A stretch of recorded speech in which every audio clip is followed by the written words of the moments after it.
my name's Lane and I'm one of the creators of the Board Meeting program. Before you get started building your skateboards, I want to give you a couple of tips and tricks to set you up for success. You want to locate the bearings in your toolkit.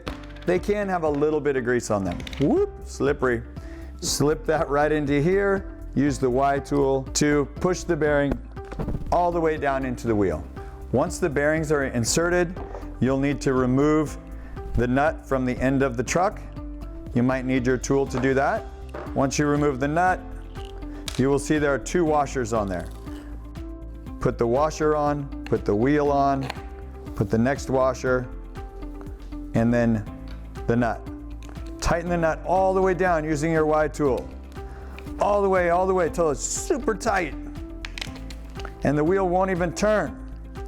And then back it off just slightly so that the wheel turns but the nut is on solid. When attaching the trucks to the board, be sure and put the riser down first and then the trucks over top of the riser like a shock absorber.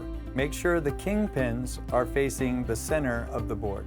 Use the Y tool and the screwdriver to get it down tight. Below the surface and down nice and flat. When you're finished with your board completely, you will take the grip tape, it's clear grip tape, you'll peel the backing off and we'll stick it to the board thoroughly. Now it's attached and we need to cut it, but first we're going to use the block of wood and really attach the edge. Make a small incision with the scissors and then use the special grip cutting tool to get the proper angle and take off the excess grip tape. Use a scraping motion with firm pressure, like you're scraping the ice off your windshield. Okay, the board's all done. Hopefully, it's going to a great home. Thanks.